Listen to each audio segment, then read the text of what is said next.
Hi guys, এই যে uncle Jashu, ওই যে দাদা। দাদা কি করতেছেন না?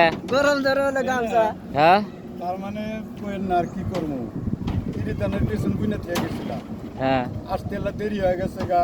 এই দেরি হলে যে দয়ালের জন্য, দয়ালে করলাম যে চার্জ দিছাও 1 বিঘা মাটি, তাহলে নাও ফটাফট ধরে ইরিহানি গাড়িতে কয় দাদা এলা পরে যায়।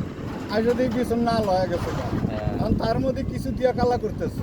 যাকে তাহলে এর ধান গাড়তাছেন আর কি? হ্যাঁ হ্যাঁ হ্যাঁ, দোয়া করেন আল্লাহর কাছে ধানটা জানি ভালো হয়। ফসল ঠিক হবে। আচ্ছা, আপনি কি করতেছেন? এই যে তার বান দিতেছি। ইরি ধান হ্যাঁ। গুছা গাড়তাছেন আর কি? হ্যাঁ, নিচে দয়াল, হ্যাঁ। ওই যে দাদা আপনার কথা মানে কি কইলো?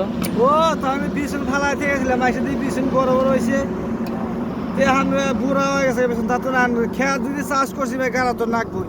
হ্যাঁ হ্যাঁ, খেত তো এখন সার পানি কিছু বেশি করে দিয়ে কইছে কয়েক কেজি সয়েল এনে দিবে আর উড়ে আর কটা পটাশ টটাশ এনে দিয়ে আন বিছুনগুলো কালা করা যায়। ওই হিসাবে তো এখন খেতে ধান পোষা দিতেছি দেখি 9 দিন ধরে গেছি আজকে ধান গাইরে।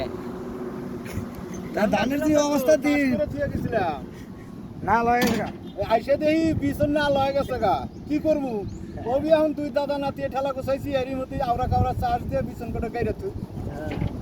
হাই গাইস, দেখেন এই যে ইরি ধান এরা গাড়তাছে কইলো, এই যে ইরি ধান খেতে দেয়, ইরি ধান খেতে ইরি ধান গাড়বো।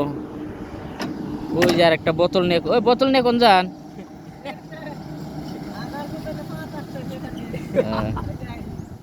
যান যান, যান খালি করে। না ফটাফট আসবে, গাড়িটা খুলে শেয়ার রাখবো।